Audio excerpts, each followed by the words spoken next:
Starting really late tonight. Okay, we're live on YouTube. 9 o'clock.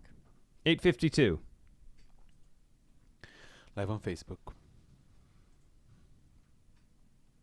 Just a little late tonight. Late night with Adam and Hannah, David. Warning, the Catholic Man Show is about to begin. If you're looking for dull, feel-good religion, or clap your hands, sit around the campfire kumbaya, you've come to the wrong place. We are dealing with toxic levels of authentic masculinity. I would say good luck, but luck is for pagans.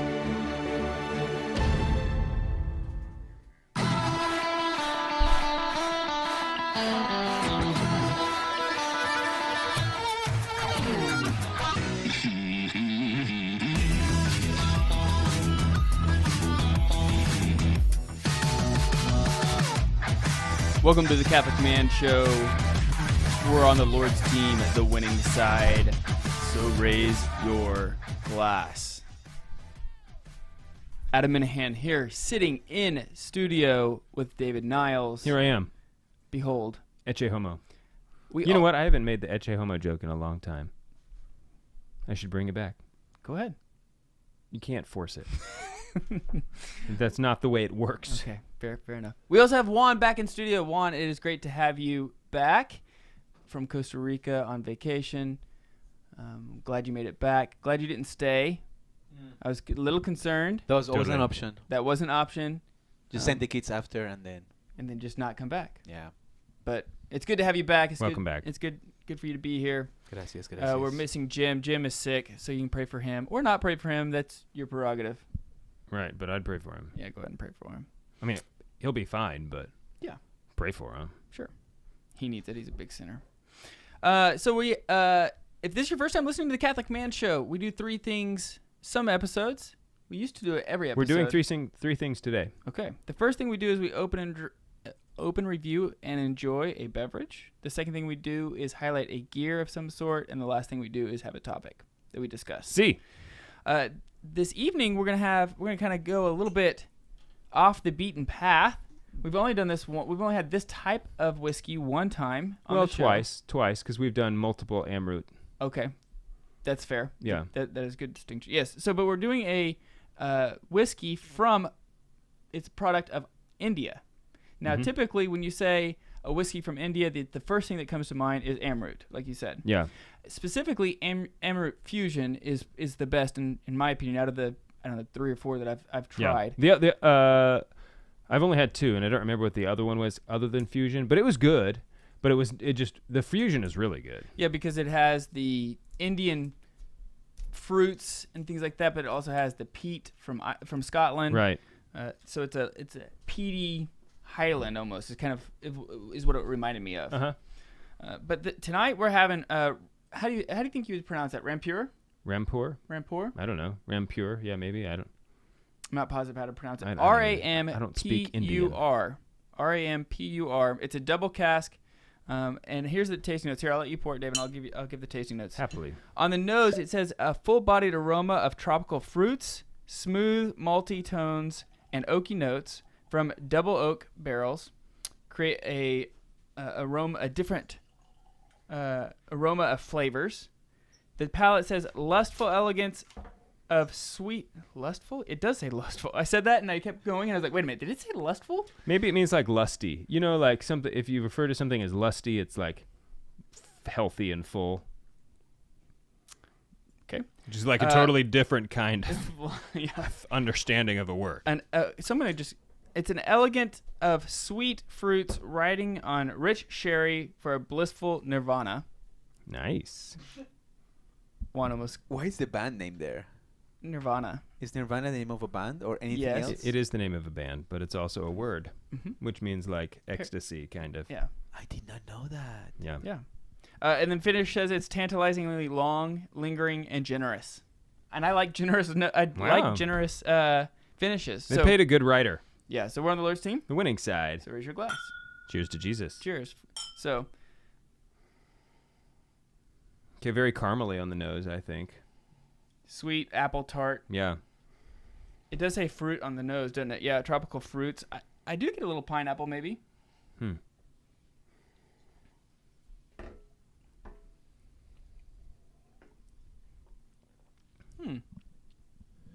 I second the pineapple.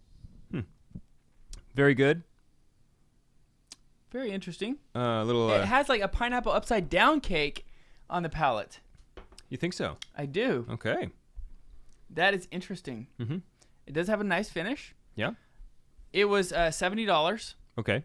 So Not too bad. not too bad for the whiskey game. 45%, 90 proof. Yeah, overall I think it's a little pretty good. higher, yeah. So No alcohol burn. no alcohol burn.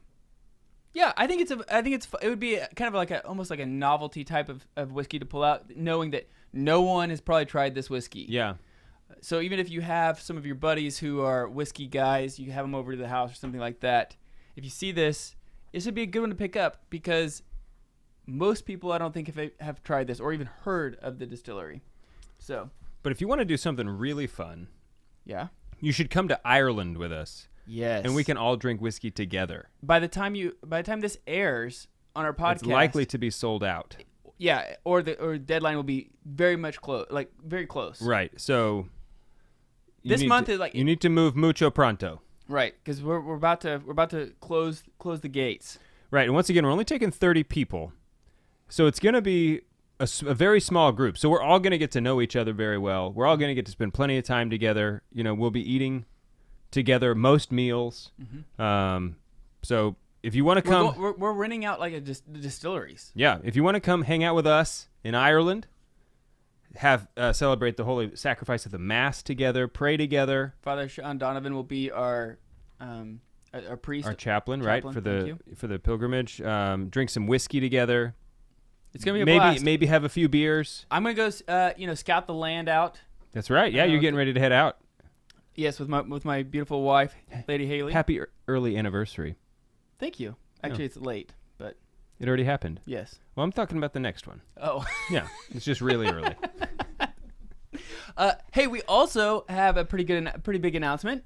Our book is available. Kind of. It's been announced. It's been announced. It's not available. Almost available for pre-order. Correct. But yes, so we have a book that we wrote with our wives called Living Beyond Sunday, How to Make a Home a Holy Place. Mm-hmm. It's put out by Ascension Press, and it goes pre-sale July 25th. So go check that out. It's 10 full chapters breaking down from marriage, fatherhood, motherhood, living liturgically. All about the home. All about the home. How to, and like we're gonna have it. We'll How talk to about up your home game. We're going to be talking about some of the, not really specifically things we go over in the book, but we'll be doing a whole episode on the book coming up. and we'll probably have our wives on here pretty soon. Yeah. When pre-order hits, we'll have our wives on Again, on the yeah. show. We had them on one time on like episode. Oh, I don't remember. It was a while ago. Several years ago. Yeah, it was well received. Both of our wives were pregnant at the time. Yes, indeed. I forgot about that. So, anyway, it'll be fun to have them back on the show. And maybe both of our wives are pregnant this time. Mine is. Who knows? Adam. I don't know. Ireland is a magic place. We'll see. So anyway, yeah. So if you go to ascensionpress.com, you'll be able to find it. We'll also have it on thecatholicmanshow.com here pretty soon. Or to sign up for our pilgrimage, go to catholicmanshow.com. catholicmanshow.com. All things manly on the internet can be found on catholicmanshow.com. Mm-hmm. So, this has been a great weekend for me. It's just been a great weekend. Okay, how so? I went to the Drillers game last night Oh, here in town. minor league baseball team. Minor league team. Had a blast. If you are in town and you've never been to the Drillers game, you just should go. It was so much fun for the kids. There's something really great about going to a baseball game. I'm not like a baseball fan. You know, I don't root for a team or you know what I mean? I certainly don't watch it on television. But going to a baseball game is a totally different thing. Oh yeah, absolutely. It's like hockey. I've been to a Drillers game before 20 years ago, you know, when I was a kid. And I don't know, 5 or 6 years ago, they redid the stadium here in Tulsa, and they did such a great job.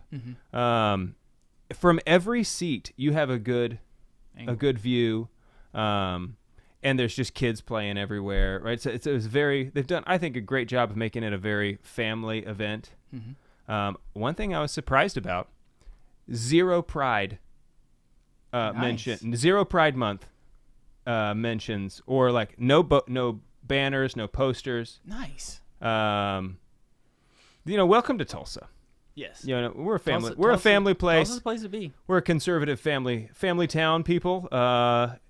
If you're also a conservative family kind of guy, Orthodox kind of guy. yeah, especially if you're Catholic, you should move here because it's got it going on. Yes. But also, Luke turned 9 this happy weekend. birthday to my godson. Yeah, my oldest turned 9 years old. That's pretty crazy to think about. Like, he's already 9. This is his last year in single digits. Half your life with him at home is over. I told Haley that. Did she cry? She definitely teared up. She asked me not to bring that up. Yeah. And then she went in a corner where you couldn't see her and wept. I don't know. I cannot confirm. She did. I can sense it. But it was great. He had $50 to the Bass Pro Shop, by all fishing stuff. Both boys had this is just so, it's so funny how the personalities are so different. Both kids had a $50 gift card to Bass Pro Shop. I wish I had a $50 gift card to Bass Pro. Luke was like, buy everything. I want, wrap it all up. Put it in the cart. Right. And Jude was like, I just want to buy one thing. I want to buy one thing. I want to save my money. It was just so funny how different they were when we were there. But they both bought nothing but fishing stuff, Guggen baits. I don't know if you're a fisherman, you know what Guggen baits are. So we're getting ready for that, and then we're also getting ready for hunting season. Hunting season's gonna be around before we know it. Yeah, I guess that's true. And so we're getting things ready to go for deer hunting. Excited about that. Luke filling corn feeders and stuff. Yep. Yeah, Luke I think will possibly go get his first deer. Maybe. We'll see. All right. He needs to be able to convince me of the sure shot. Yeah. Still. So we'll work on it. We're going to keep working on it. Sure. We'll jump into the gear when we get back. This is Adam Minahan and David Niles with the Catholic Man Show. We'll be right back.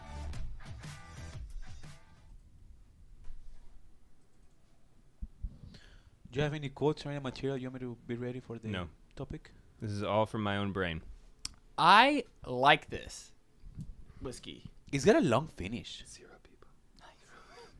I like it. I also like it. It doesn't like stand out to me in any one direction. Like, oh, it's got a lot of. It's just kind of a nice balanced whiskey. I like it. You know what I mean? I do get kind of like burned. I keep getting burned notes, like burned, like charred fruit, like kind of caramelized sugar at the end. Mm-hmm. So it definitely has sweet undertones, which I dig. More sugar, more better. I'm gonna put that on my headstone when I die. More sugar, more better. More sugar, more better. Pour some sugar on me. Yeah. All right, let's keep rolling. Wouldn't that be hilarious, headstone? What do you want to say to the world? I told you I was sick. Yeah. You lived an entire life. Like, what's the most important message you can leave behind? More sugar, more better. Trust me on that one.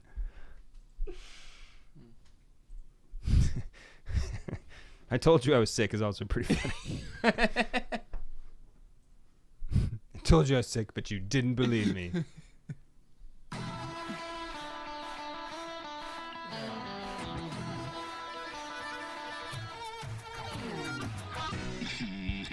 Welcome back to the Catholic Man Show. My name is David Niles. And Adam is here too. We are now embarking upon a man gear, which we haven't done in a while. Mm-hmm. It has been a while. But I'm excited about it. We did a man action not too long ago. Yeah, that's true. Not a man gear. Talking about block parties. Yep. Which was a lot of fun. That was a lot of fun. You did great. What I have here is a solar charger. So it's a power bank and solar charger. I bought this on the Amazon, which I try not to buy things on, but routinely find myself begrudgingly doing. Mm-hmm.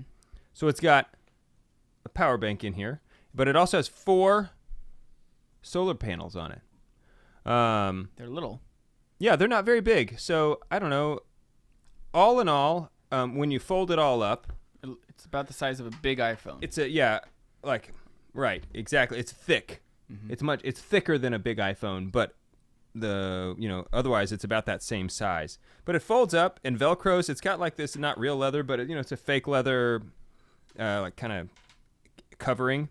And I have tested it to make sure there's not a piece of junk. Okay, and so far, it's working really well. The one thing that you need to know as a consumer when you're buying a power bank like this one, which I have learned since purchasing, is that power bank size is drastically overestimated on the internet. It's the only thing. Yeah, exactly. That's it. Everything else is pretty straight up on the internet. But power bank size completely overestimates. Right. That one got through the net somehow. Yeah. So when I bought this, it said it had a power bank of 40,000 milliamps. Okay, so by contrast, my phone has a battery of 4,100 milliamps. So just like a unit of how much power can it hold. And so it's like, wow, I could charge my phone 10 times without even needing to use the solar panels. Okay. And so I bought it and was like, yeah, it's great. It was, it's working. But then I was going back to look at some of the reviews and noticed there's several people who have these, I guess you can get these USB devices that will just test a battery. It'll tell you how much charge there is, all kinds of things. And so they were routinely showing, no, it's between 12 and 13,000, not 40,000 milliamps. That's a big difference. That's a big difference. I'm still happy with the product itself because that can still charge my phone 3 times without using. How much was it? It was about $45. Oh wow, that's not very. I wonder how long it will last. I also wonder that. That's going to be the key. Not very expensive. It also has a flashlight on the front, which is decently bright. It's not like a ridiculously bright flashlight, but it would absolutely work as a flashlight if you're in the dark. So I bought this to go camping because at our camp out, that is like one problem, especially like I wouldn't typically be using my phone when we're on the camp out, but as like one of the leaders of the camp out, people will be texting us or trying to call us when they're getting there because people are coming at different times, and so I need to keep my phone on. And so I try to keep it in like low power mode, right? But typically after a day and a half or so, I need to go use one of the generators to charge it, and it's just kind of a hassle. So I got this, so now it'll be able to charge. I can charge it or any other people's phones. One thing I really like about it is it has wireless charging. You can charge 4 devices at the same time. Now, they would have to be 4 devices that had different inputs, power, like different cables. So it's got built in, it comes with a USB, the USB-C, and then a Lightning. Is that Lightning for iPhone? Right? And then it also has just another USB port you could plug your own cable into. But then it also is wireless charging. And so, and it works it works well. The wireless charging is what I've tested, and it does seem that 12,000 milliamp seems to be correct to me because after I charged my phone, it still had about 2/3 of the battery left. It's a waterproof IP65, which means that you can't dunk it in water, but you could like spray a hose on it. And it would be fine, and it's not gonna get dust in it, that kind of thing. So it should be fairly rugged. The brand is not like not visible on the thing. It doesn't really say what brand it is. So I guess during the break I'll have to like look at my order history to say which one it is. I mean, I imagine that there's several products like this. Yeah, there is no brand on here. How weird is that? But anyway, a brand that I think so. This one's a cheap one. We'll see. Yeah, it is. I mean, so you're rolling the dice. $45, so not a big investment if it does turn out to be, piece of crap. Right. I'm not. It's not like I'm out $145. Although The solar panels do work. They're not fake. That's one thing. Some of the products that are just like this will attach fake solar panels. These solar panels are not fake. Each one of them is real. I've tested them by shielding the others and only exposing one at a time. Nice. And it charges with each one. One of the products that I recommend, I don't have one. I would like one, but it's from Jackery. And those are not cheap.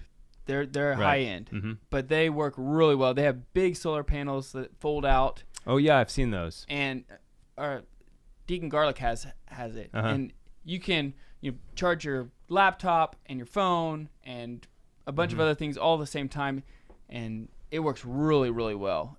But it's high quality. I think they're made in the U.S. Right. So they're much more expensive. If you're serious about it, then you should not get something like this. You should get something. You should expect to pay a lot of money. Right. I mean, those are pricey items, but you should maybe pay $400 or $500. Right. For something like that. But then it's going to last you years and years and years and years. Like this probably won't.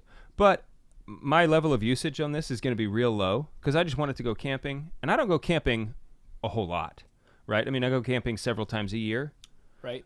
Or also just as an emergency thing, right. Like if the power goes out, the big floods. I mean, there's been several natural disasters in our country over the last handful of years where. Are you talking about Noah? No, I just mean like in the last handful of years. Oh. Yeah. Like down in Houston with flooding or hurricanes, tornadoes, whatever it is, where maybe the power's out and like you might need to use your phone if you can. But charging it can be a problem, right? It's a problem. So whether it's your phone or something else, it's just nice to have. I've been kind of going through like a prepping phase here lately, getting certain things. So I've got a couple other man gear items. The key with prepping is you actually just need to have friends that prep. Yeah, you do need to have your own food. And make sure they like you. And make sure they're like true friends. Right. And just have friends that prep.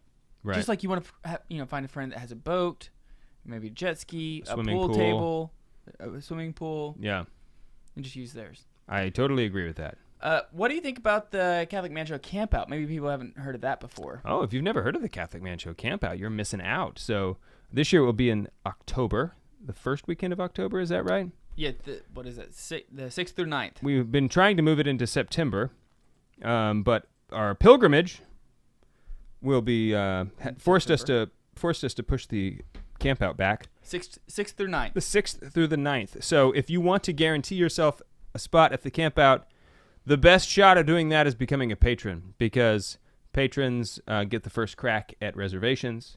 It sells out within hours every I think last year. It sold out within like 3 or 4 hours. It's pretty ridiculous. So last year was just patrons who got to come. And we had 60 people.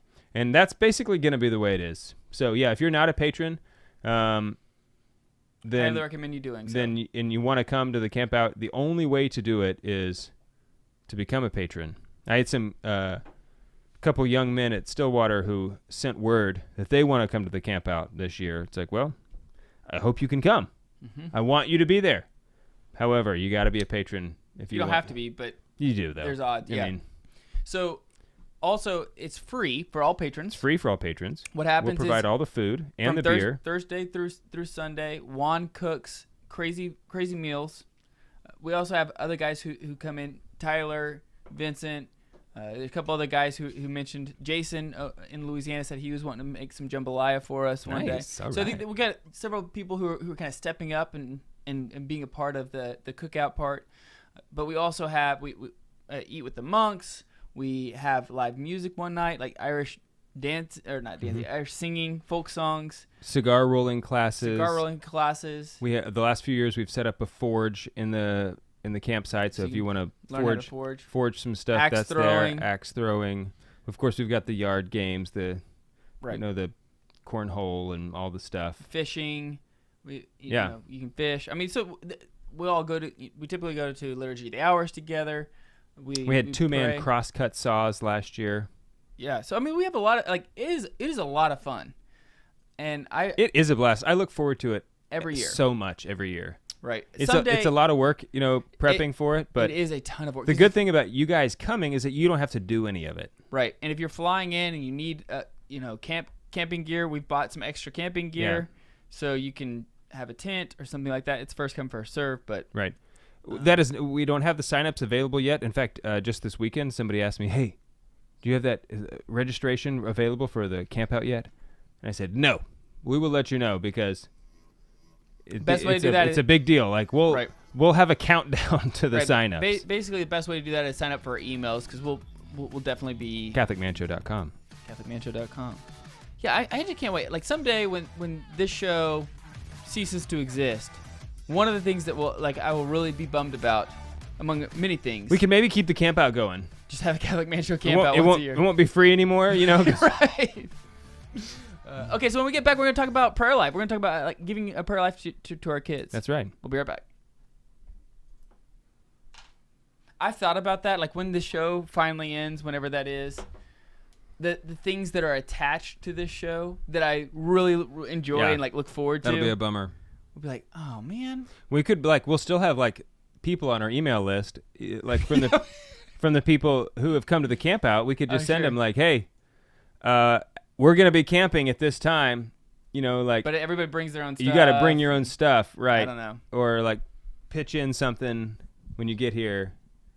We can still make it happen. What we can do is that you guys sell the rights to the Catholic Man Show, take a year off, and then start the Catholic Men program. And then you keep it going. Who's going to buy it? The Catholic Man Post. Yeah. That didn't actually sound as good as I was podcast. Never mind. Didn't work. No. I threw it out there. I was taking a stab. I appreciate it. You got to go for it sometimes. I agree. A lot of times it doesn't work. I agree. Luckily, it was in between breaks, so. The camp out. Michael wants to know, where is the camp out? Ooh, it's great at question. Clear Creek Abbey. Clear Creek Abbey. That's what's the cool part is we get a chance to be with Benedictine monks who are here in the Tulsa area, in the Diocese of Tulsa in Eastern Oklahoma, who get to pray with them. They are so awesome. I love the Clear Creek monks. And typically they give us a talk, and one of them potentially comes on the show, which has been just awesome. Yeah. So hopefully we'll be able to do this. Hopefully, I'd like to get Father Maury. Deep wisdom. I really want to have Father Maury on the show. Mm-hmm. But we get whoever Father Abbott gives us, and we're so grateful if and who he gives us. Correct. Just been awesome. Yes. So it's at Clear Creek Abbey. So that's the unique part of it. It's beautiful. You've been seeing Yesu. That's the beautiful part about the camp out is that it's on monk property. There's cliffs. There's it's just beautiful scenery. It's like ruggedly beautiful Oklahoma. Mm-hmm. That's real Oklahoma out there. There's an eagle's nest, like a bald eagle's nest that's at our campsite. At our campsite, which is awesome because if you get up early enough, you'll see bald eagles leaving the nest. So it is very awesome. And you know what? I have fallen in love with just the land at the Abbey. And I'm not. Here's it sounds like that I'm hard selling it. I'm not hard selling it. We sell out. I'm not worried about people not coming. It's just these are awesome things that happen at our camp out. It's just really, really awesome. And all of them are because it's at Clear Creek. Mm-hmm. I mean, we've done a couple other things to bring in, but the Forge, that's because George Carpenter works at the Clear Creek, at Clear Creek. The axe throwing, that's because George Carpenter hooked us up with axe throwing. Right. I mean, so a lot of the stuff that the most awesome stuff, is because it's at there. But one thing that I just really, really love are the people that we've got to meet, who have become real friends. In as much as you can be friends with somebody who lives far away. Right. I still. But people that I look forward to. I texted messaged the Finster just last week. Yeah. See, I've been wondering about Steve lately. I need to follow up with him. Stephen Hool? No, Steve Marshall. Oh, Steve Marshall, yeah. Because he wasn't able to come this last year. Right. I miss the guy. You right. know what I mean? And then Tyler McKee, we found out that his wife was pregnant. Yeah. Shout out to him and his wife. Remember this last year when George was this morning my wife told me she was pregnant for the 13th time. Not sure if I believe her, but we'll find out. Turns out she wasn't. But she is. But she is now. Or she was. I don't know if she's giving birth yet or not. Yeah, at the work day, she was pregnant then for sure that time. Mm-hmm. That was just hilarious. I'm not sure if I believe her. Right. I thought that was funny because like, really? Well, George, she's done it at least 12 other times. Like, And has been right. I'd take her at her word. Seems like she might know. All right, you ready?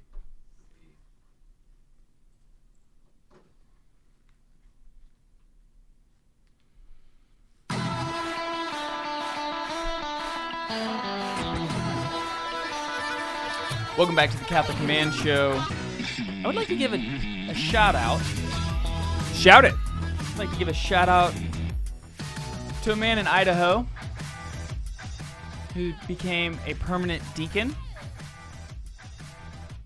with 4 other men in the month of June. His name is Eric Wasmuth. Eric Wattsmouth. Shout out to you. Congratulations. Thank you so much for your service to the church. I actually shouted it. You did. And shout out to your awesome wife who sent us an email saying that you just became a permanent deacon. I'm sorry if I woke your kids up. It's okay.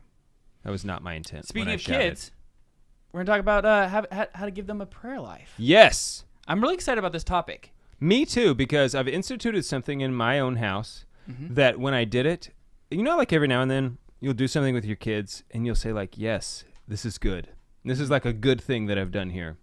And it becomes a thing in your house. Like Right. from then on, it's like, oh, this is like part I think I know what you're saying, and I did when I heard you say this is what you're going to do, I completely copied it. immediately implemented. And immediately implemented it and then said it was my idea. Well, that's fine. Just joking. I don't even care. It was your idea to copy my idea. I pulled a 1. It was your idea to copy my idea. I mean, I don't see why you don't get credit for that. Yeah, I should. I mean, there are other people who have not had that idea to copy my idea. And it's not even like, it's like, oh, my idea. I mean, I thought of it. Let's make sure we're talking about the same thing. We're talking about prayer. Okay, so that's what we're talking about.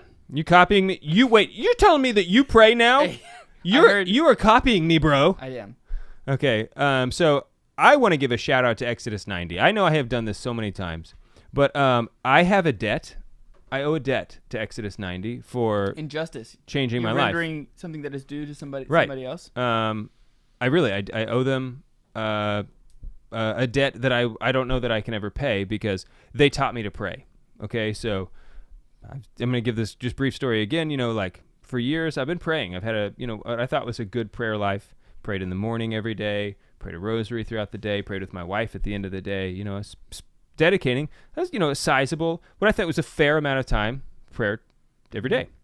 And I think over 30 minutes every day. Oh yeah. Oh no, at least 45. Right. And so I still think that was a fair amount of prayer that I was doing. But the thing that I learned the first time I did Exodus 90 is that I wasn't actually spending time in that like silent contemplative prayer, meditative prayer, we'll say. I'm not sure I would credit myself with contemplative prayer, but meditative prayer.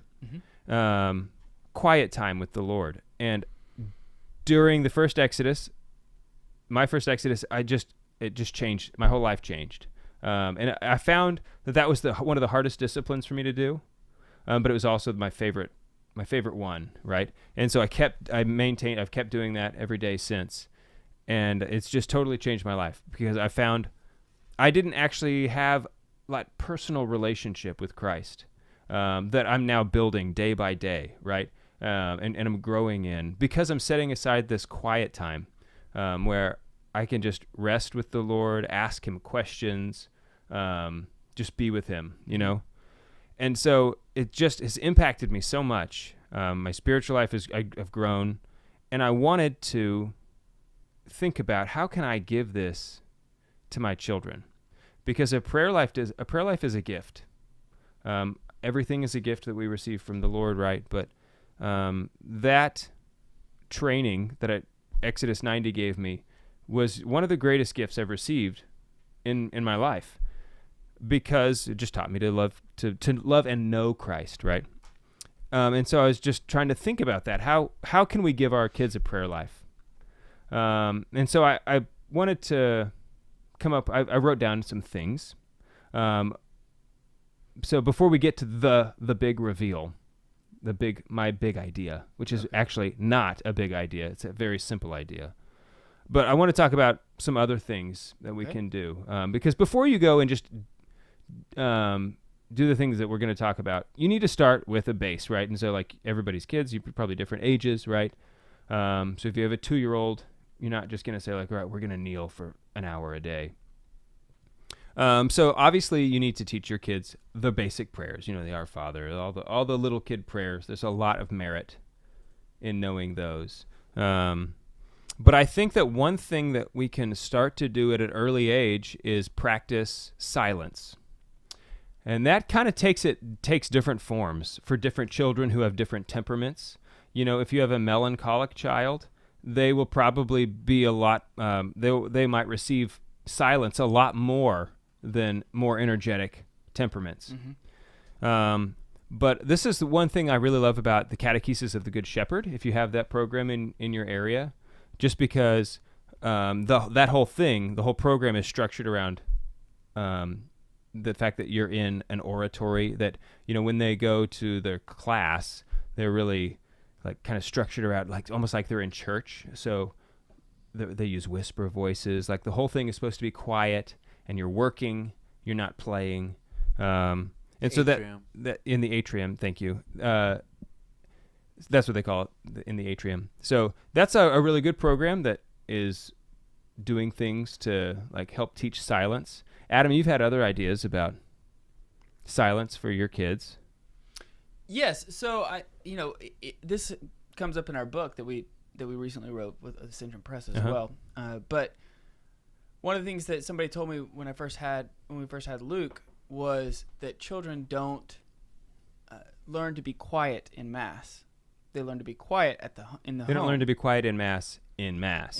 They learn to be quiet in the home, and they implement that learning, that skill in Mass. Mm-hmm.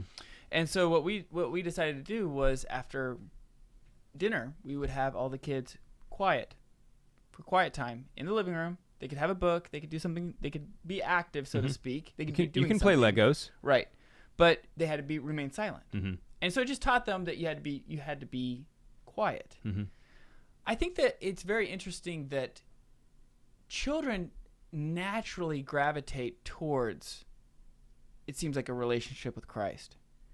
It seems like that because their imagination is so developing, that it's just so rampant, they're able to understand prayer. It seems like they gravitate towards it. Even Christ in the Bible, he says, "Come, let them come to me." Yes. He doesn't say, "Put them in front of me, bring them to me." Mm-hmm. He says, "Show them to me." He says, "Let them come to me." Oh, like they're the ones coming. coming. They're the one coming. Right. Don't impede. Don't get in the way. Let them come to me. Mm-hmm. You don't have to carry them. They'll come. They'll come to me, because there's this natural, we're religious in nature. Mm-hmm. We're by our nature, we're religious people. It's because God made us that way. Right. And so they gravitate towards a prayer life or God very naturally. It's not as hard as what you think it should be, or it could be. Mm-hmm.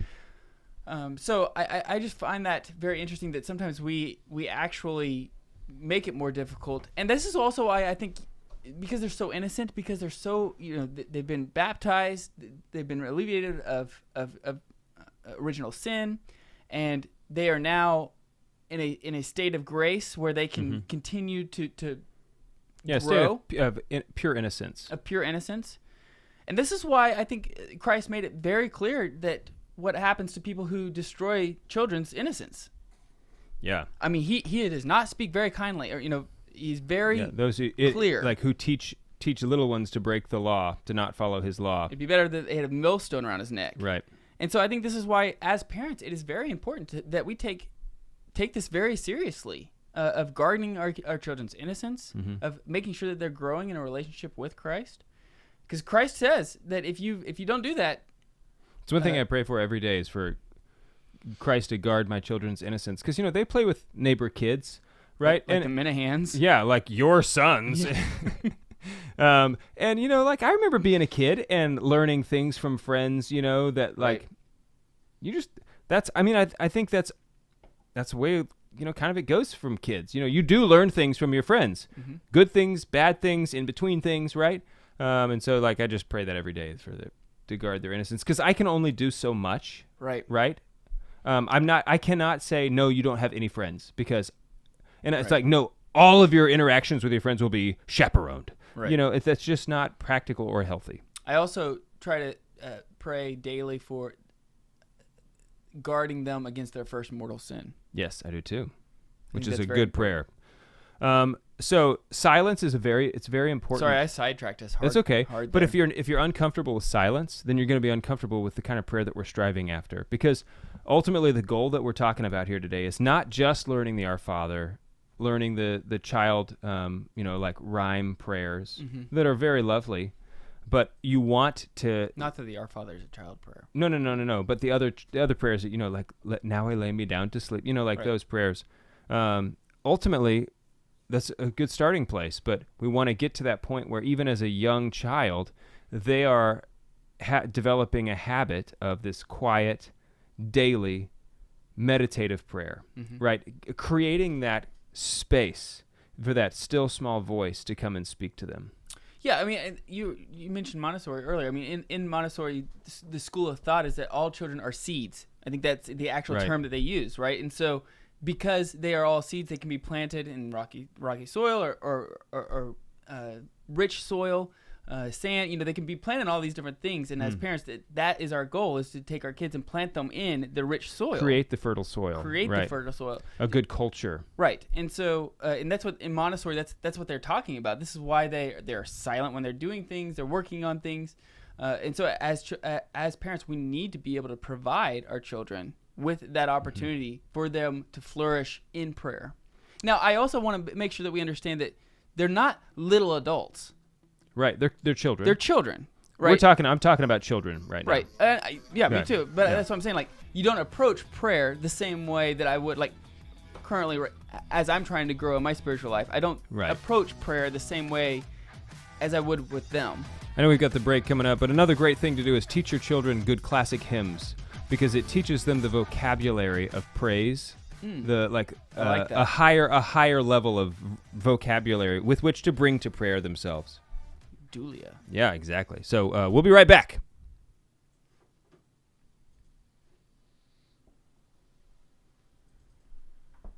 Latria, actually. Well, there's Dulia, which goes to the saints, right? And but we're talking Latria, which is praise to God. To God. And then there's Hyperdulia, which is to our mother. Mary. Right. But Dulia, we're talking about praying to God. So it wouldn't be Dulia. I mean, you could... I was just saying, like, you were saying you were introducing them to... higher level of prayer. Right. Okay. I mean, you can use a lot of the same vocabulary. I would have said Latria. Hey, you pick whatever word you want, bro. I did. This is what I did, actually. I don't know if you caught that, but... Yeah, sure.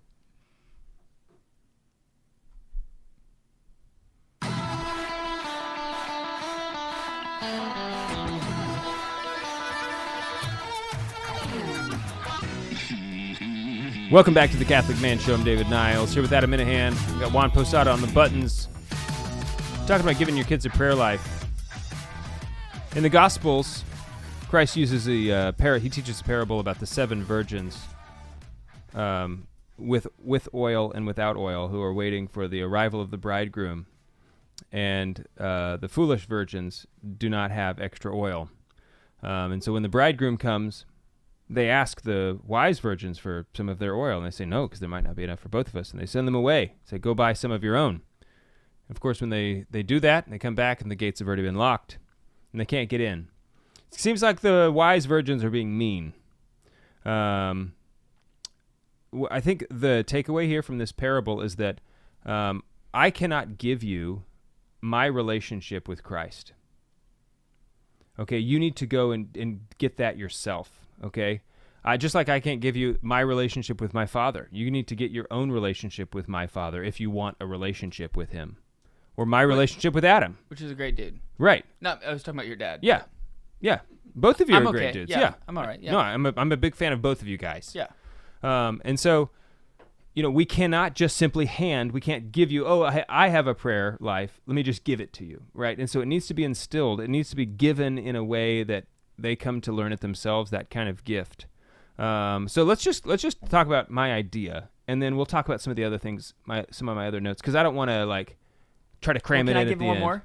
Oh yeah, go ahead. Can I give one more on one of the things that we make sure to do? A lot of this stuff is just being intentional, right? Is understanding the opportunities that you can utilize and be intentional and be vocal about it to your kids. So one thing that we do is on the way to Mass, we ask each kid, what are you going to offer up today in Mass? Great idea. And so that way they're thinking about, I need to start praying about a specific thing that they can bring to Mass. Helps them be intentional about being in Mass. Right, exactly. And so on the way to Mass, this is something that actually helps you prepare for Mass in general anyway. For myself even, just because sometimes you can get distracted, you may have the radio on or, whatever, you're making sure that all your kids have all their shoes on, or that their hair's made, done. And it helps you get into the mind frame of prayer. And it helps them understand, no, we're not just going there and saying and doing the motions because, they're little kids. They don't understand the depths of the mystery of the Mass anyway. But they can bring something to the offering of Mass and say, I'm praying for X. They can understand it perfectly in the way of what they're capable of. Right. So that's one. That's a great idea. Tip that we use. So what I started doing with my oldest, Elizabeth, she just got confirmed and had received her first communion. We do the Restored Order, it's part of the homeschool group here in town. She got confirmed with Luke and Jude, your sons. So I kind of took that as an opportunity to say, all right, Elizabeth, now you're confirmed. I want you to start every day praying. She sees me every day. So let me just back up a little bit.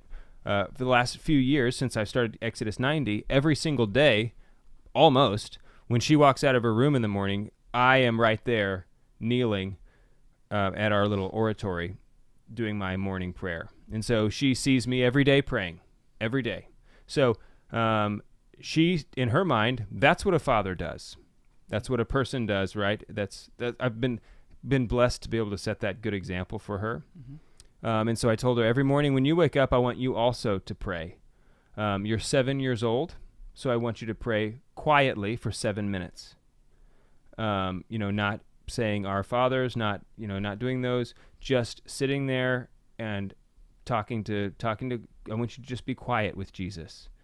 And she honestly, I wasn't sure how she would take it. She received it with excitement.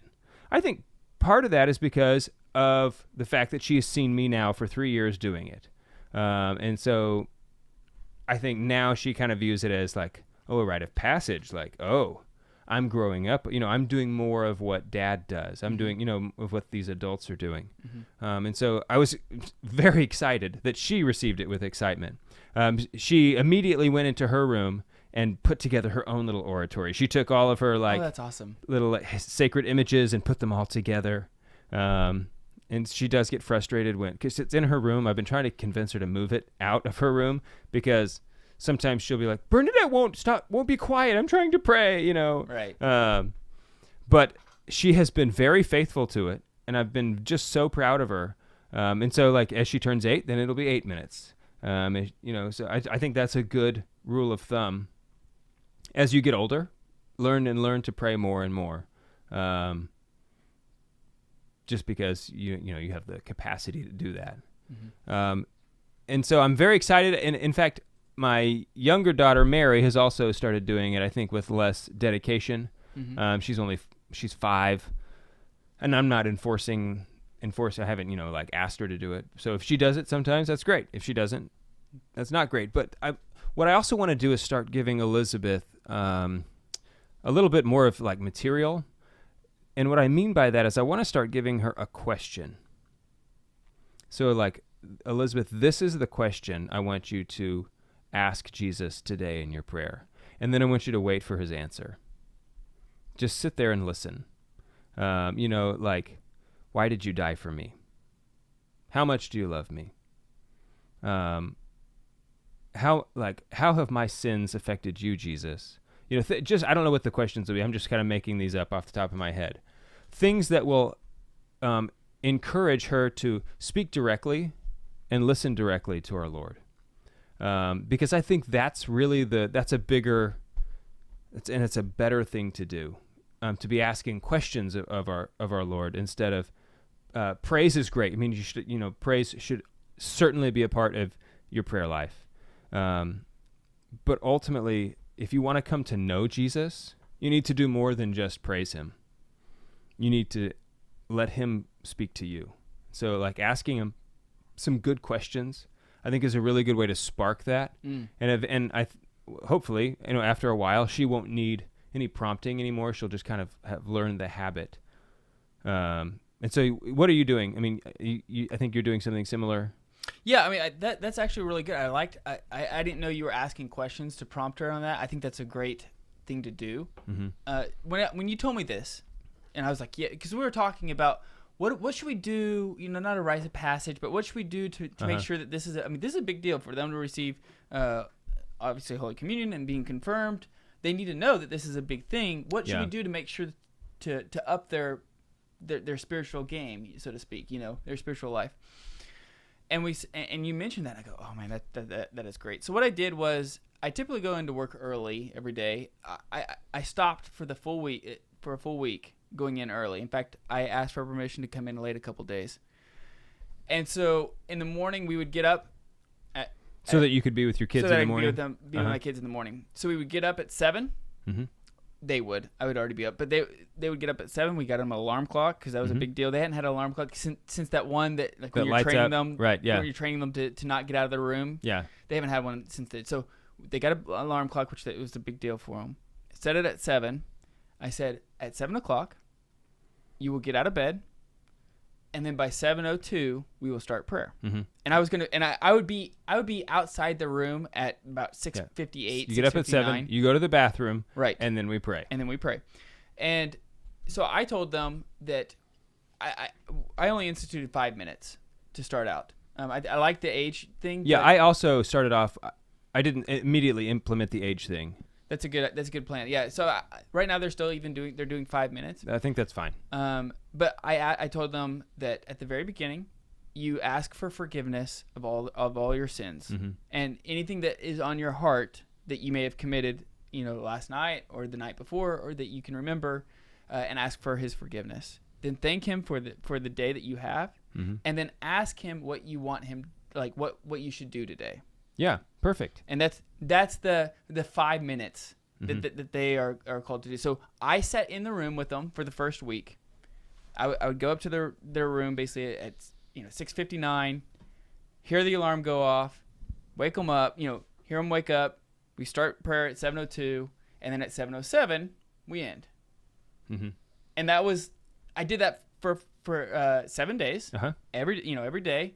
And then I said, okay, boys, now you have to keep doing this. Mm-hmm. And great. they've been doing it, every day. Perfect. They've been pretty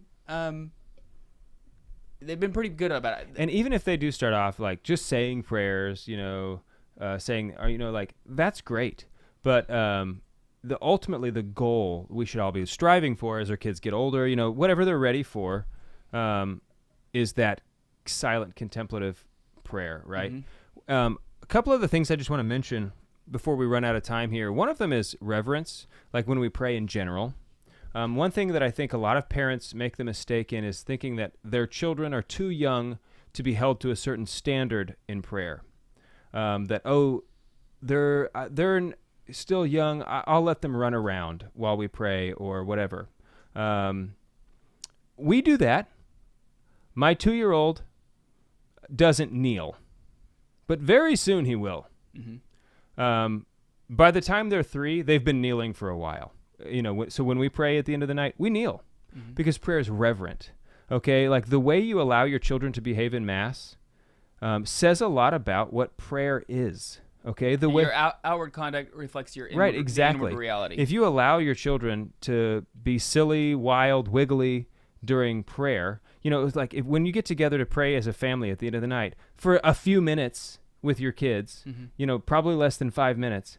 A 3-year-old can be still for less than 5 minutes when you're all kneeling together as a family. Well, and this goes back to the whole, like we said at the earlier break, about making sure you keep your kids, teach them to be quiet. Right. This is the first step of prayer, is teaching them to be quiet. Right. Once you teach them to be quiet, then these other layers of prayer open up a lot easier. Right. So I've got a few other things I want to go over. So make sure to subscribe to the podcast if you're listening to us on radio. I want to talk about the balance between catechesis and relationship with Christ. Ooh, I like that. Yeah. Okay. We're on the Lord's team. The winning side. So raise your glass. Cheers to Jesus. Cheers.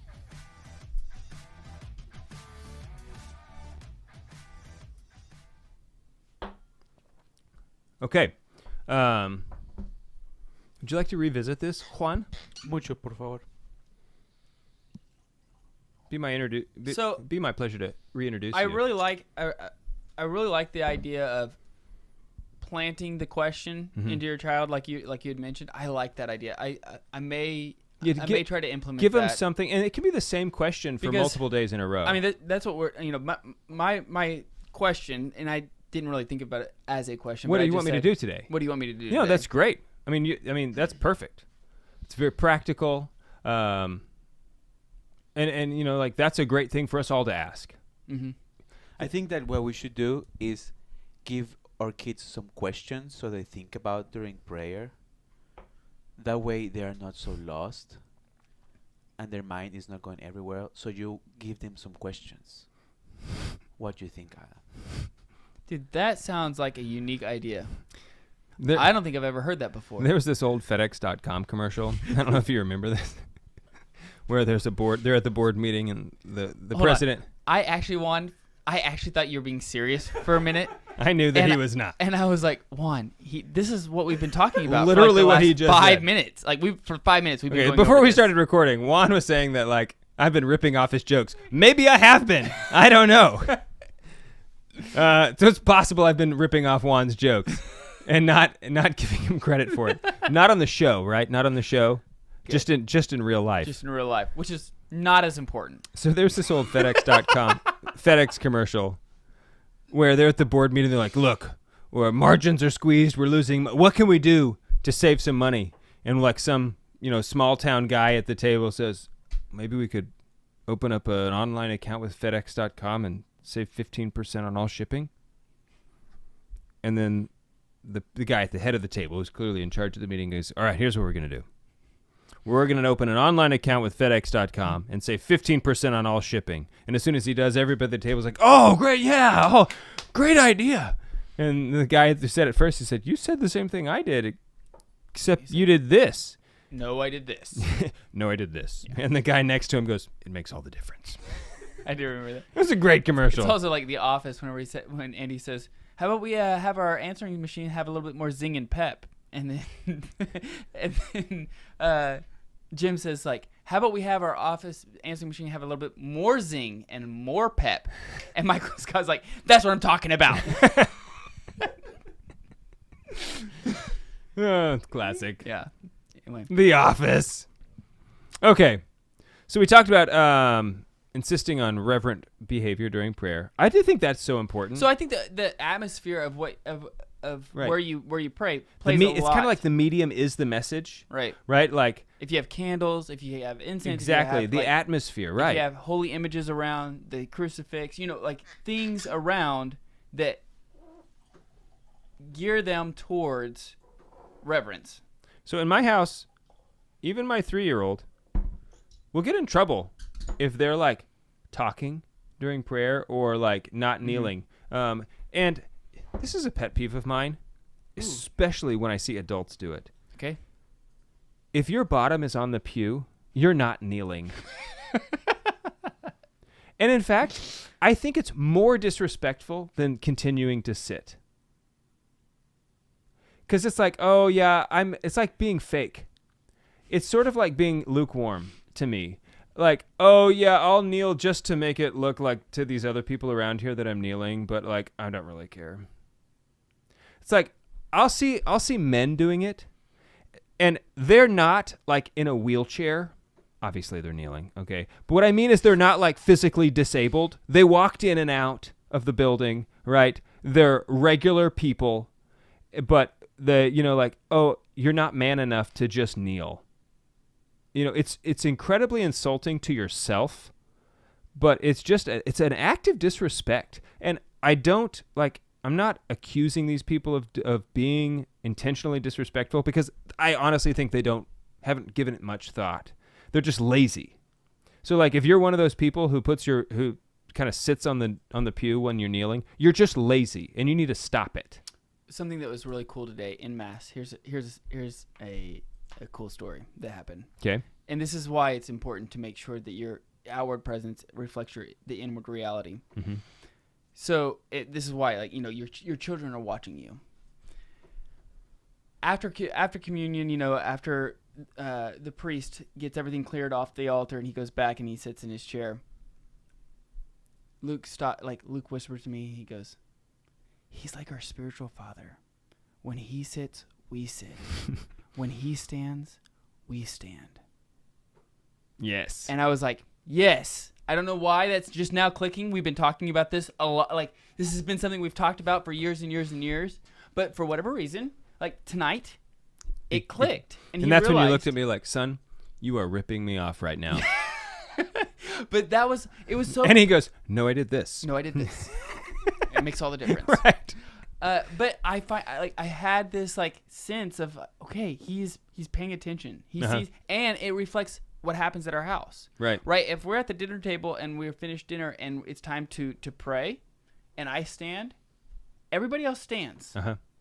And then before the meal is done, like the meal's at the table, we're about to sit. I sit, everybody else sits. Mm-hmm. And he just like, it finally clicked. Like those wires finally, connected. And he realized, oh, he's like our spiritual dad. Like my dad. Yeah, like my dad, but for the like church. Spiritually. For the all church. of us. And he used spiritual. He said he's like our spiritual dad. I was like, sweet. Yes.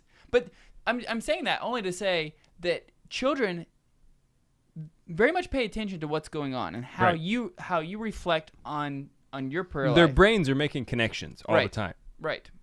So, yeah, this is like one thing that I just want to give a shout out to my beautiful wife, Pamela, Lady Pamela, because shout out. When we were dating, more so when we were engaged, but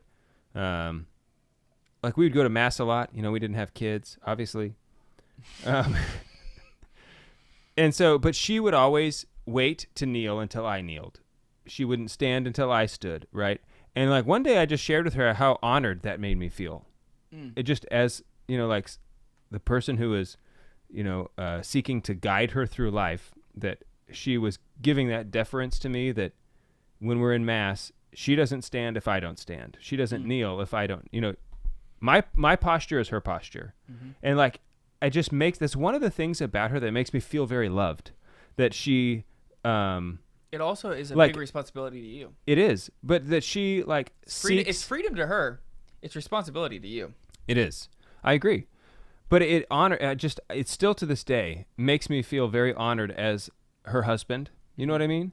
Mm-hmm. Just that she allows me to lead her that way, which is just very feminine. Especially in the spiritual life. Right. So shout out to her. I want to talk about, I called it the balance between catechesis and relationship. Yeah, there's not really a balance here, as if like you're putting one on the scale and it's taking it away from the other. That's interesting, because I was like, how is he going to position this? Because there is a complementarity. However, what I really mean is that I think that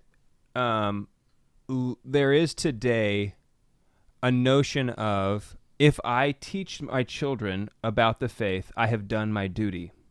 Right. No okay. Doubt. And that I sent them to Catholic schools. This is why they, and let's say the kids you sent them to a Catholic school that was very good at catechesis. And they taught the children very well all the stuff about the faith. Mm-hmm.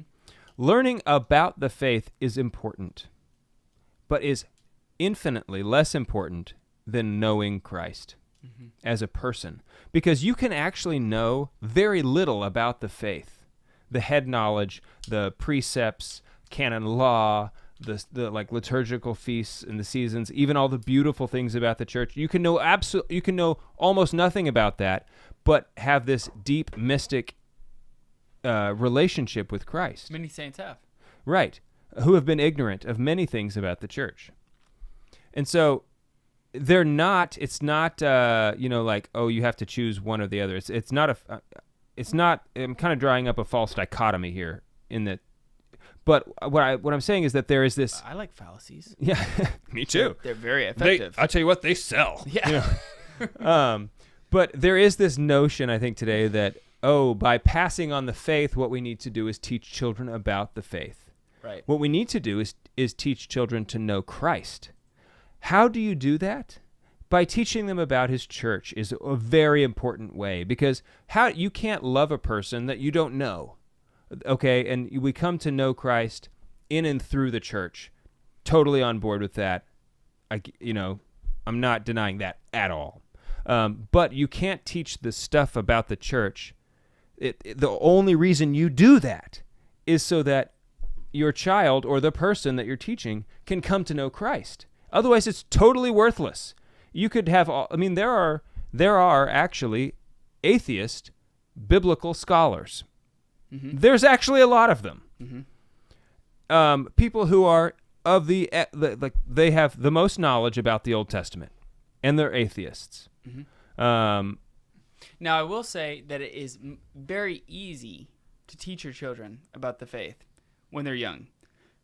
So because they can just memorize so easily. Everything, right. So I would advise to have them memorize as many things as they can. Absolutely. But that's not where your job ends, right? So right. But that is not the end. Right. Okay. Even those things point towards another goal. This is planting seeds that will hopefully blossom. Right. We're not planting seeds just to plant seeds. Right. We want them to grow into, produce fruit. Right. I forget who the priest was that he pointed out in the Baltimore Catechism, the to know and to love God, the order of those words. It's like to know and to love. Mm. Like you cannot, and then to serve. and to serve. Yeah, exactly. To So know, to love, to serve. So it's like you cannot love that which you don't know. Correct. But if you get stuck in knowing, you won't get to the loving and to Right. the serving. Mm-hmm. Right. That's right. Yeah. I mean, the Baltimore Catechism is basically like a Thomism 101 for little kids. Like if you go through Right. the Baltimore Catechism, and in fact, if you don't know, if you've not been, if you've never read Thomas Aquinas and you tried to jump into the Summa and you're like, wow, this is way too much. You know what? Read the Baltimore Catechism, because it is basically like the Summa for kids. Mm-hmm. I mean, everything in there is very Thomistic. Right. So a couple things here.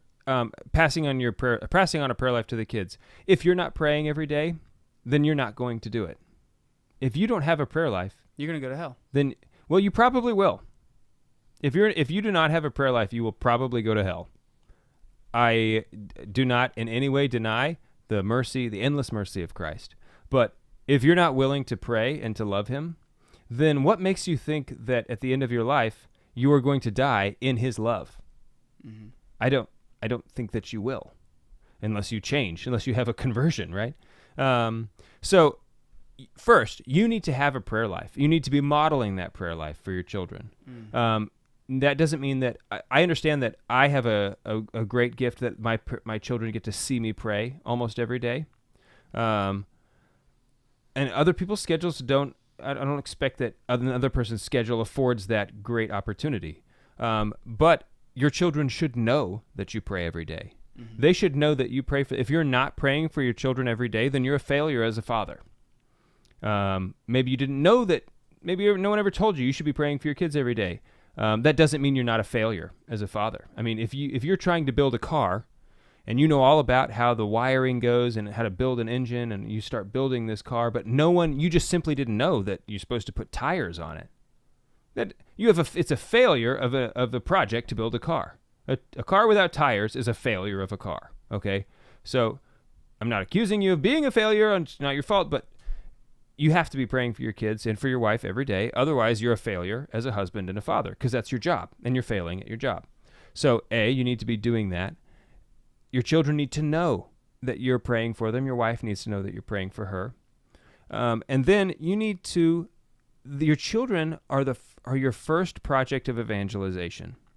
So, it's great to evangelize your coworker, have that moment where you tell your coworker what Christ or what Jesus has meant to you, the difference he's made in your life, right? Mm-hmm. That's pure evangelization, is just like that Jesus changed my life. Mm-hmm. He could change yours too. If you can't do it with your kids, you can't do it with your coworker. Okay? So your children need to know. They need to hear that story. Obviously, you don't have to go into like what you did in college with your kids. Okay? But they need to know that their father. I told Elizabeth. That explains a lot, actually. She's been weeping. She's been in silent prayer, just crying. Right. Elizabeth, what are you crying She's, about? mercy. Father. But really, though, your kids need to know that you would be a wreck without his mercy in your life. That's right. That's why it's always important for them to see you go to confession. Yeah, and go to confession together. Mm-hmm. So you need to evangelize your kids. So like all of these things, tell them why you pray. Because Christ is everything. He's the reason why I live. He made me. I exist to serve him. And in so doing, I will find my greatest happiness. Mm-hmm. Right? And having that daily prayer, that's how I know how to serve him. Mm-hmm. That's where I learned to love him. Just like, when you spend time with your kids, that's how you fell in love with him. So I've got other things written down here, but I think we've really covered most of it. So anything else? Any other ideas? Brilliant inspirations? No. I had a weird question that I wanted to ask you that's totally off topic. Okay, I like it. But I don't know how long are we going on? Is it? We're at 110. Just ask it. They can look. People They can can stop turn off. listening. They can stop listening Yeah. if they want. So if you got to be, so if you got a chance to be Pope Mm-hmm. at the Catholic Church, I like this question because I won't have the chance to be right? Pope. I would like to know what's one kind of funny, silly thing that you'd want to do to the church, Okay. and then one thing that you would be. This is what I'd want to change in the church. Okay. A silly thing. So you want me to go first to give you time to think as well? Yes, I think that would be helpful for me. So a silly thing for me would be I would like to institute the Swiss Guard or the Guard. Is it the Swiss Guard? Yeah, the Swiss Guard. The Swiss Guard. I would like that to be at my parish. Okay. Mandatory every parish. That would be At sweet. least the uniforms. If At not least the uniforms. 'cause there's let's the Swiss you know Guard. There's not that many people in Switzerland, right? Right. I mean, you know what? The Knights of Columbus. No. From now on, new uniforms, new guys. uniforms. You all are. You're gonna love it. You all are gonna dress up as Swiss Guards, and you have to be still. Okay. I think that would be just one. It'd be hilarious for me, entertaining. Just so you know, when you go to Rome, the Swiss Guards are actually highly trained professional military people. They will kill you. And Yeah, they would they kill might look a little ridiculous, but they will kill you. don't mess with them Right. But I think that'd be pretty sweet. because they can take you out.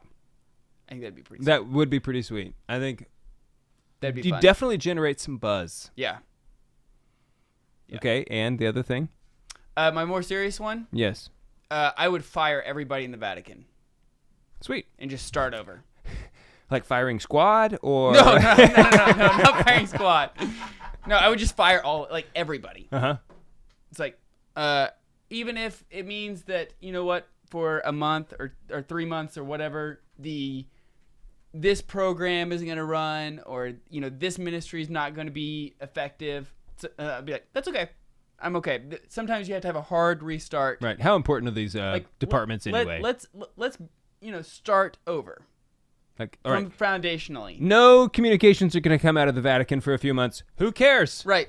You know what? For almost all of history, that's basically Right. what happened. I'll have a Twitter account still Right. if something absolutely needs to go So out. I think I would just if I became Pope, I would walk in and be like, thank you for the service to your church, to this church.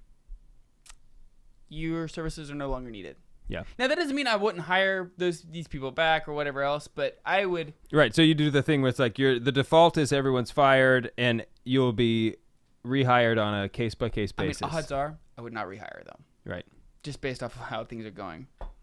But that's what I would do. Mm-hmm. I would rehire them based on the number of hours they'd spent in adoration that week. Yeah, I agree. It's very. Yeah, I agree. Wouldn't that be a good I litmus think test? that's a good litmus test. Everything comes back to prayer. It does. If you're like, prayer is like the source. Well, it's not the source and summit. It's the source and summit of our faith life, not of our of the church, right? Obviously, the Eucharist is, but of your individual But faith life. the highest form of prayer is the Mass, which Right. is where we participate in receiving the Holy Sacrifice Bingo. of the Eucharist.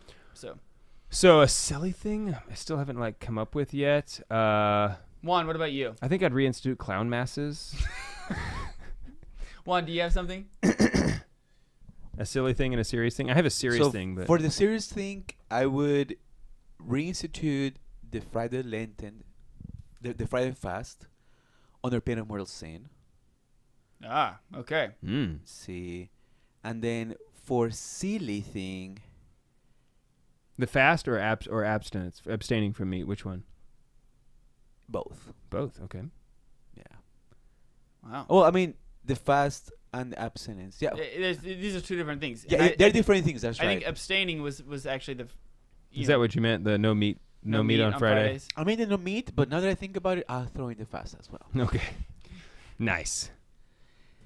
And then for silly, I would, I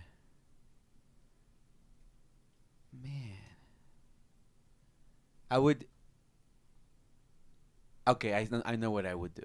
Okay. As a pope, I would publish how you call those documents? Encyclical? An encyclical that says it explains the Trinity in its entireness. So it has exhausted the Trinity. But I would do it on April 1st. And I would see who catches on. Nice. And those who want to be led astray, I wouldn't correct them. I would just be like, you should have known better. I would also institute back the papal crown.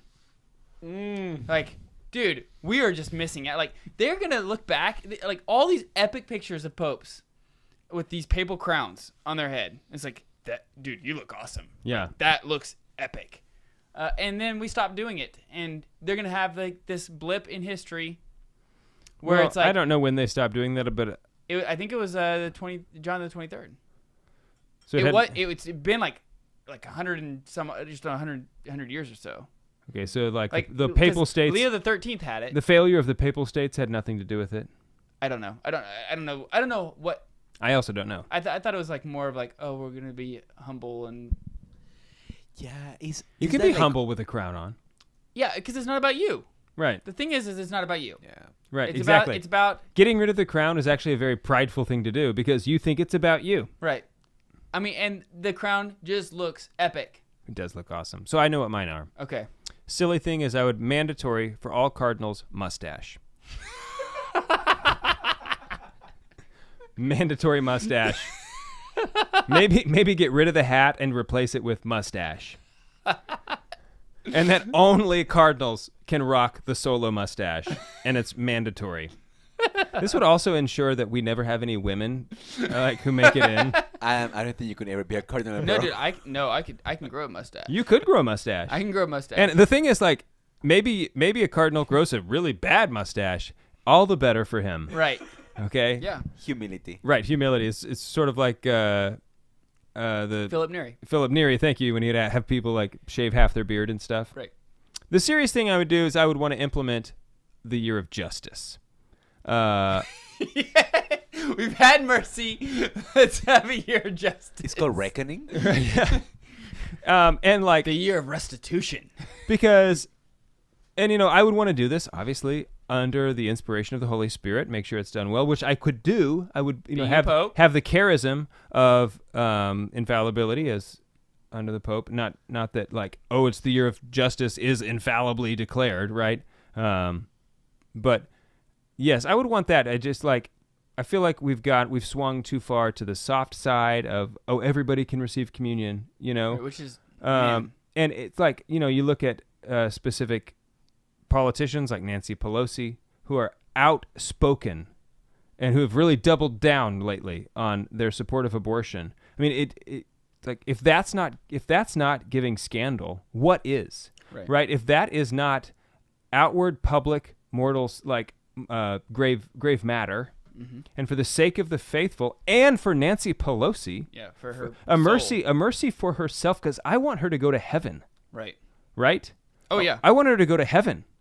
Like I feel like I would want to clarify those kinds of situations. What are the situations where a person actually should be and is required by their bishop to implement, like to forbid them from receiving communion under those very specific guidelines, right? I mean, it shouldn't be broad. I mean, I think we could have specific things. We should have a whole episode where we just ask like crazy questions like that.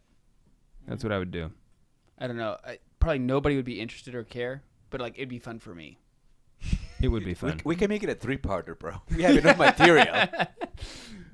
Yeah, I've been thinking. I don't know why I thought about that, but pray for the church. Pray for the church. You know what? And I work for the church. Obviously, that's like my one of my jobs. And one of the things, one of the graces, one of the beautiful things about working for the church, at least for me, has been the amount of hope that I've actually received in the church. Yeah. Which may be contrary to some people's thought processes, like the youth is rising. Yeah, but actually, more than that, it's more that it's very clear how much it's divinely inspired. Because there's so many times that I have messed up, even as a communications director, that it seems to go okay. Things get worked out. There have been times where, I've messed up and had to ask for forgiveness. There's been times where we've seen other church officials make mistakes that would just would crush a ministry, right? Just bankrupt by you're no longer around. Right. You no longer get. Thanks for playing. And so it's just given me a lot of hope, knowing that, what, this is not, we're not in control here. It's gonna stick around. It's gonna, yeah. We can keep messing up. I don't advise it, but it'll be around. We'll have to pay for it. We're gonna be paying. Literally, we might actually have to actually pay for that. Yeah, we are. Yeah, but we need to be praying for our church. We need to be praying for our Pope. Obviously, that's something else. We didn't mention that. That's something else that we should be instituting in our children and for ourselves is being praying for not only our Pope but for our priest, specifically the priest that baptized you and your parish priest, which we didn't even mention. We were both baptized by Father Paul Eishoff, who just died and passed away. Yes. So please, we got to go to his funeral. I was happy to be there. I felt like, as someone like this priest baptized me, I felt like my prayers for his repose of his soul are going to be more efficacious because of that, right? Because I'm someone who he brought to the faith, into the church, right? And so I kind of have justice compels me almost to pray for his soul. I agree. And because of that justice, it's a prayer that's justly heard. I totally agree. So I made sure to be there, as did you, to pray for him. God rest his soul, Father Paul Eishoff. Thank you so much. Eternally grateful. Indeed. We'll high five together someday, I pray. Okay. I'm good.